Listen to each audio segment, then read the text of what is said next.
News for Wednesday, May 7th, 2025. I am Sherry and Noel. In the headlines, Ministry of Blue Economy and Marine Affairs sets robust operational structure to manage the affairs of the ministry.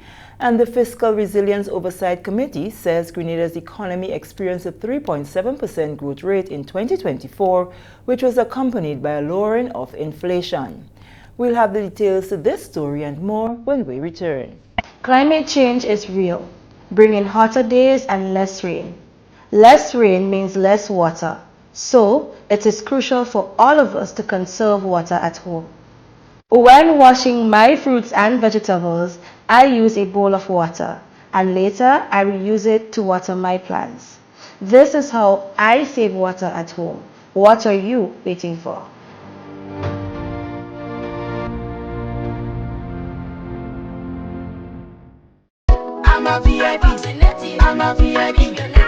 I am VIP. I am vaccinated. I am immunized. I am protected. Our children and nation depend on vaccination for immunization. Childhood vaccination is national priority. It is their protection from disease and sicknesses. Let's all be VIPs and safeguard our beautiful Grenada. I am DJ Blackstorm and I am a VIP health champion. Be a VIP like me. Let's all be VIP champions. A message from the Ministry of Health, Wellness and Religious Affairs, Be a VIP Childhood Vaccination and Immunization Campaign in collaboration with UNICEF and the Pan American Health Organization. So you think it's all about sport? Running can save your life. Say you're at the beach, having a good time, and you feel a strong shaking. Run. See the water withdraw an unusual distance from the shore. Run. Hear a strange roar. Run. If you experience any of these warning signs, run to higher ground. There may not be enough time for an official tsunami warning. Be tsunami smart. Know the natural warning signs. Are you ready? Visit weready.org, brought to you by SEDIMA and the European Union. Run. Welcome back. The Fiscal Resilience Oversight Committee says Grenada's economy experienced a 3.7% growth rate in 2024, which was accompanied by a lowering of inflation. This growth occurred despite disruptions caused by natural disasters last year, like Hurricane Beryl. It is attributed mainly to the performance of the construction, wholesale and retail sectors, as well as the country's tourism sector. The 3.7% growth in the economy was influenced mainly by development in tourism, where the hotels and restaurant sector, the proxy for development in the tourism industry, grew by 9.8%, in line with the 9.5% growth in stayover visitors. In 2024, stayover visitors from all the major markets increased. In relation to two of the other main sectors that drive economic growth, the construction sector and the wholesale and retail trade sector, the Fiscal Resilience Oversight Committee noted the moderate growth in these sectors in 2024. The construction sector grew by 2.7%, and the the wholesale and retail sector grew by 5.4%. That's Ms. Laurel Bain, chairwoman of the Fiscal Resilience Oversight Committee. FROC says growth in imports accounted for a widening of the current account deficit, which was partially financed by significant capital inflows. On the external account, we saw a widening of the merchandise trade deficit by 18%. That is your trade in goods. And this was due primarily to the growth in imports of approximately 10%. However, that widening trade deficit was somewhat partially offset by a growth in services due to developments relating to tourism. As a result, the current account balance, your external account, which includes your trade in goods and your trade in service, is estimated to have widened by 16%. That deficit on the current account was financed by substantial capital and financial inflows in 2024. The Fiscal Resilience Oversight Committee, FROC, is an independent committee established with a mandate to monitor and report to the House of Representatives on government's compliance with the relevant fiscal legislation. Moving ahead, Ministry of Blue Economy and Marine Affairs on Wednesday held its first official press briefing at the Ministry of Infrastructure conference room. The ministry is led by Honorable Lennox Andrews, whose definition of the blue economy stated that it is defined as the sustainable use of ocean resources to create economic growth, job generation, and improve livelihoods. Honorable Andrews says while there are traditional sectors aligned to the blue economy, there are a number of new and emerging sectors that can bring tremendous benefits to Grenada once managed effectively. Show renewable energy, aquaculture, seabed extractive activities, marine biotechnology. And marine biotechnology means that there are some organisms, living organisms, on the seabed that are important and that can be used to create different products to improve human health. And also there are the bioprospecting, which is research for organisms that have valuable genetic resources that have commercial uses, and we can create new products from them as well for human use. Honorable Andrews says, in a broad sense, the blue economy encompasses the legal, economic, and environmental aspects of the marine industry. So it really covers two broad areas. You have the commercial ones, which has to do with the transport of goods and the transport of people.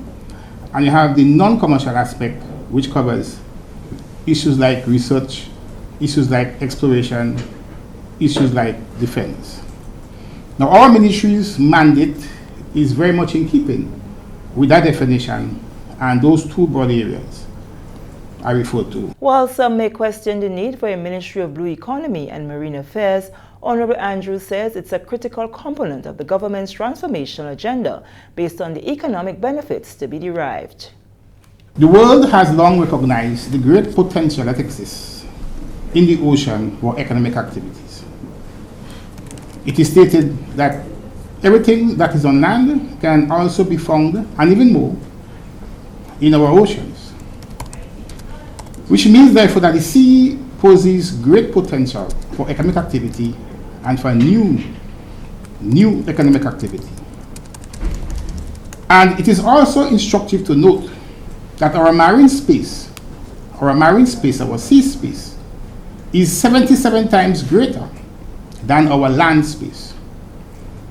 So there are many more economic activities that can take place on the sea relative to the land.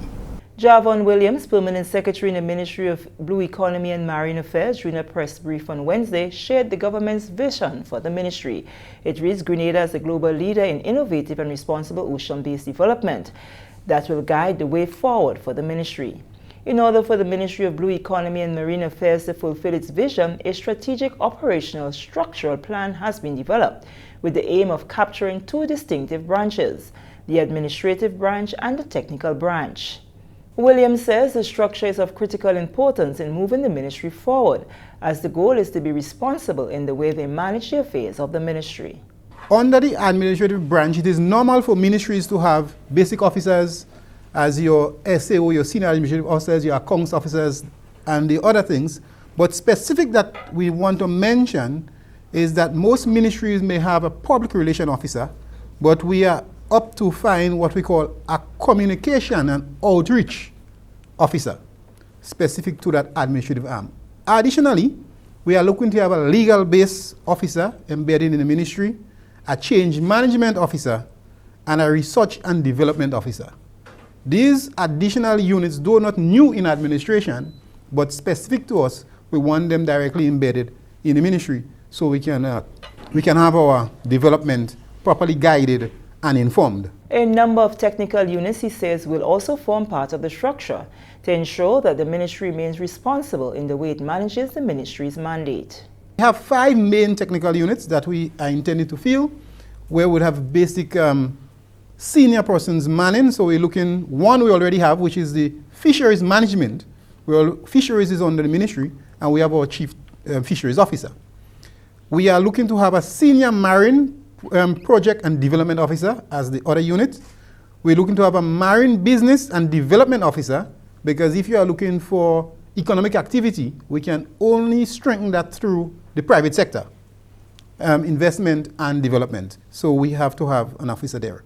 And the other two areas, we want to have a project specialist for coastal zone management and a project specialist for renewable ocean energy. These two new areas are fresh in the world today. We want to strengthen our oceans. We want to make sure our ocean is healthy, and at the same time we have our sustainable management structures. P.S. Williams also highlighted 5 main priorities of the ministry. Sustainable marine resource management. We have marine sector transformation. We have blue economy diversification and innovation, coastal zone community empowerment and resilience, and institutional strengthening and governance. And as the minister mentioned, quite a few special areas, professional areas that our young persons can delve into development.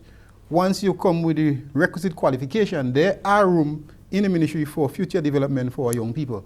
Because if you're looking at institutional strengthening and governance, we have to have the young ones with the strength, mind, and understanding to do that. Other focus areas of the ministry for 2025 includes marine protected areas, ocean zone management, treaty ratification, marine and yachting consultancy, ocean literacy, among others. This is the GIS News. We will return after these messages. Ectel is celebrating 25 years of progress. 25 years ago, the telecoms market in the Eastern Caribbean was a complete monopoly. The cost of services was very high, making our economies very uncompetitive and unattractive for investment. Then, thanks to the vision of 5 regional governments, Ectel was established in 2000, and the NTRCs were introduced between 2000 and 2001, breaking the monopoly and enabling real competition, innovation, and consumer choice. From the first Telecommunications Act in 2000, welcoming new players in 2001, implementing a price cap plan in 2004, recommending the establishment of universal service funds in 2008 and number portability in 2019, to the enactment of the first EC bill in 2021. Ectel and the NTRCs led the charge in many areas, including lower call rates, faster broadband, more service options, and stronger consumer protection. Today, thanks to Ectel and the NTRCs, connectivity is stronger, digital access is fairer, and the future is brighter. 25 years of progress, 25 years of empowering you. Ectel and the NTRCs, digitally transforming our space together. I'm a VIP. I'm vaccinated. I'm a VIP. I'm immunized. As a parent, it is my responsibility to care and protect my children. It is my responsibility to ensure they are safeguarded at all times. It is the same for you, to safeguard your children by keeping them on their vaccination and immunization schedule. Make them a VIP, vaccinated, immunized, and protected. I am Pinky Fabulous. I am a VIP health champion. Be a VIP like me. Let's all be VIP champions. A message from the Ministry of Health, Wellness and Religious Affairs, Be a VIP Childhood Vaccination and Immunization Campaign in collaboration with UNICEF and the Pan American Health Organization. Climate change is real, bringing hotter days and less rain. Less rain means less water, so it's crucial for us to conserve water at home. When washing my vehicle, I use a bucket with rainwater that I have stored. This is how I save water. What are you waiting for?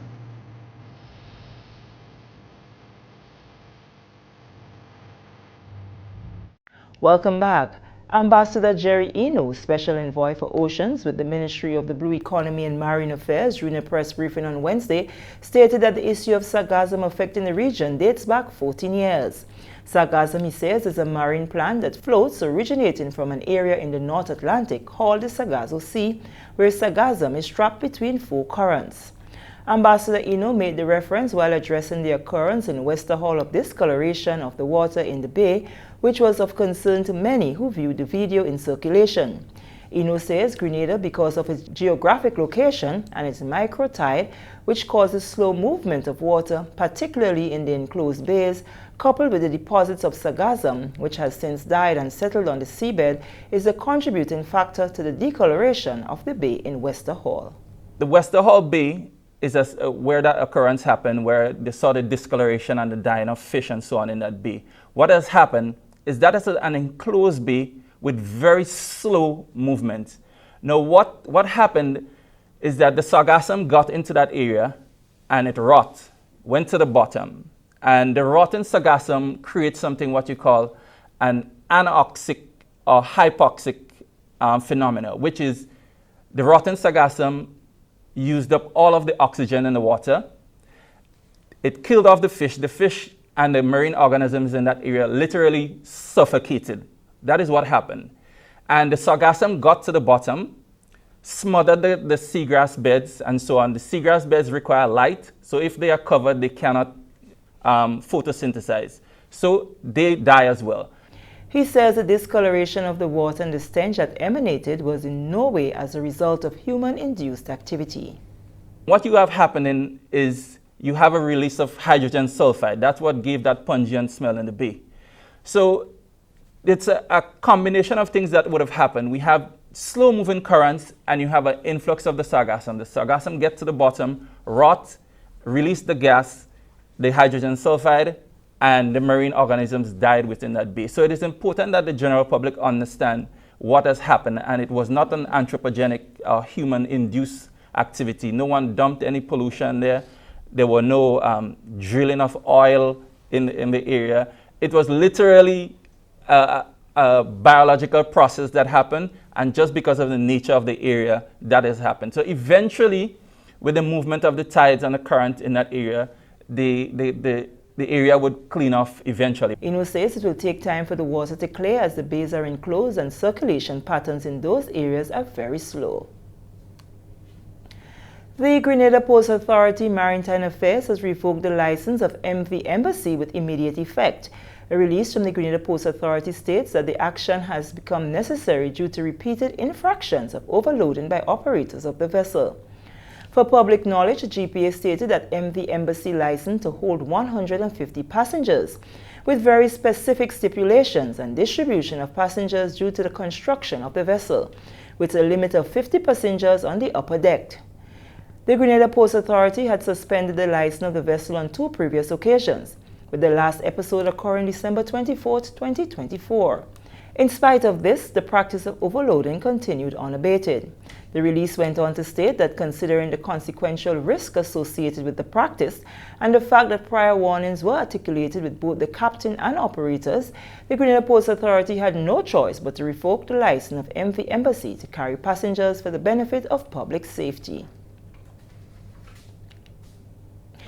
Kevin Hollas, head curator responsible for preparing and maintaining the cricket pitch and surrounding outfield at the National Cricket Stadium, says his job is around 80% complete as Grenada prepares to host an international test match July 3rd to 7th as part of Australia's tour of the West Indies. Hollas says his team of 5 are presently working on removing the unwanted grass from the outfield. At this time right now, we're weeding out bad grass. We're fertilizing. Some of the grass we have to spray it with selective chemical.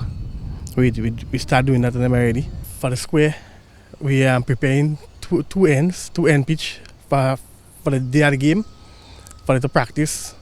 And then we have 2 middle. So we go choose on the 2 middle when coming closer to the game, which one we will then. And the processing on that, how far along are you? Well, we are about 60% on the square. Yeah. So, but the outfield is about 70 to 80%. When you say 70 to 80%, needing what? Well, it's just maintaining now and make sure everything stay. Like any bad grass come up, we juke it out, we take it out, and this thing and them. Just keep it, maintain it, and fertilize to get greener and all this. Do you normally do rolling of it as well? Yeah, we go past the roll on it maybe at two weeks before the game. Just pass on the whole outfield. Hola says, as the one entrusted with the responsibility to ensure the playing surface is suitable for matches and managing aspects of grass growth, soil composition and moisture levels, his team works tirelessly to ensure on match day the wicket receives positive reviews by both bowlers and batsmen. It's just maintenance. We just have to make sure, like, before the like say 10 days before the game, you have to make sure the surface is clean. So we just clarify maybe about a month before. And make sure we get rid of all the debris and all them thing on them, and then top dress with fresh mud. You have a team of how many? Well, 5 of us. The square is expected to be marked in the coming days with high concentration on the center pitch. This is the GIS News. We return after these messages. The journey of 1,000 miles begins with but a step. So the journey of a year begins with but a sec.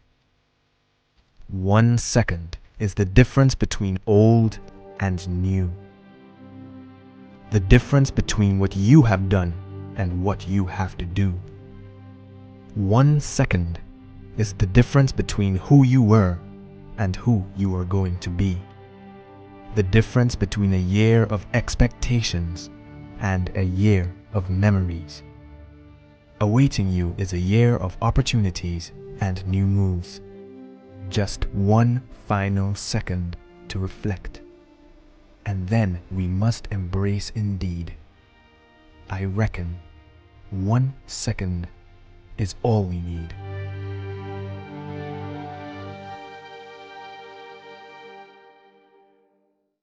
Are you thinking about buying a vehicle?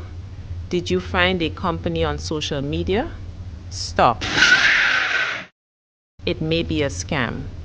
Look out for the following red flags. Is the price lower than other dealers? Does it seem too good to be true?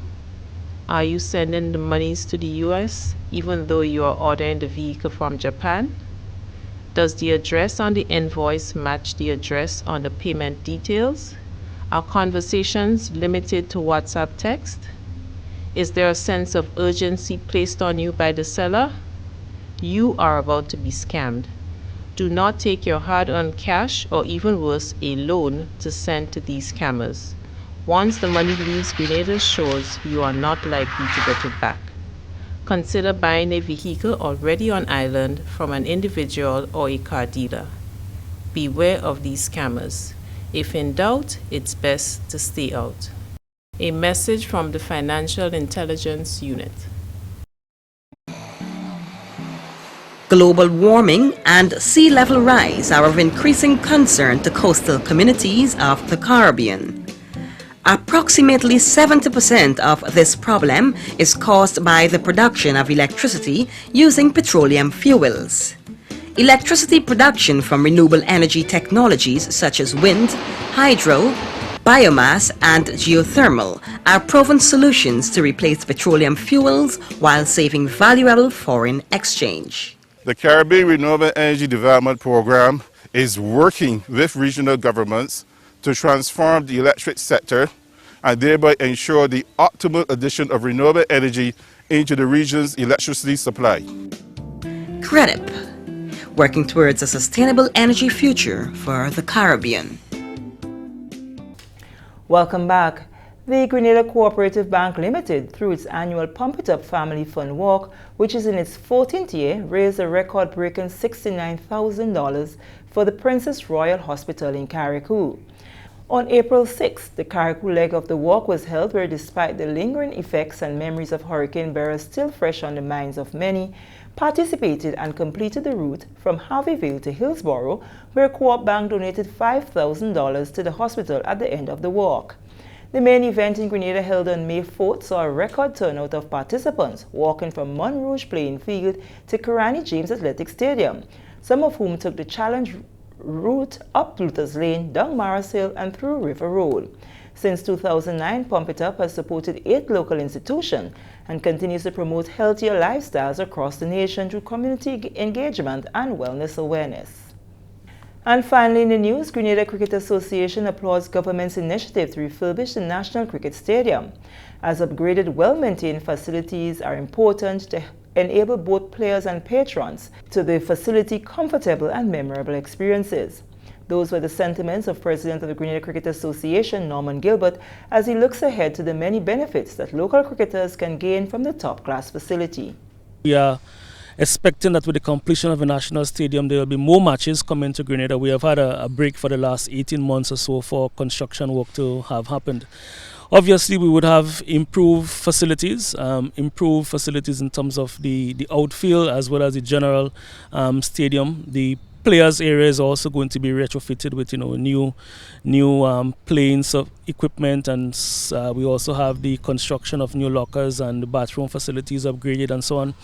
The experience for our match officials, our scorers, we also have the replacements of seats that were damaged through the process. So even the spectators themselves should be more comfortable in terms of the sitting, not only for international match, but our local players would have a chance to be able to play here in this facility and also at a regional level as well, that we have not really hosted senior regional tournaments for the last 3 to 4 years. And so it would be nice for us to have our players exposed to this level of facility that they can improve their performance based on the quality of the playing surfaces. We also have the upgrade to the net and practice facility, and these players, all our players from under 15, under 19s, women, men, would also have access to the practice facility that would allow them to improve their craft. So we are very happy that we have had the reconstruction, and we look forward to the official opening and the commissioning so that we can continue to have cricket. Gilbert says the GCA is also looking ahead with high expectations to the lighting of the cricket stadium, which will enable the GCA to organize night cricket tournaments, which patrons are longing for. Now for a recap of the top stories. Ministry of Blue Economy and Marine Affairs sets robust operational structure to manage the affairs of the ministry, and the Fiscal Resilience Oversight Committee says Grenada's economy experienced a 3.7% growth rate in 2004, which was accompanied by a lowering of inflation. This has been the GIS News for Wednesday, May 7th, 2025. On behalf of the entire news and production team, I am Sherry and Noel, thanking you for viewing.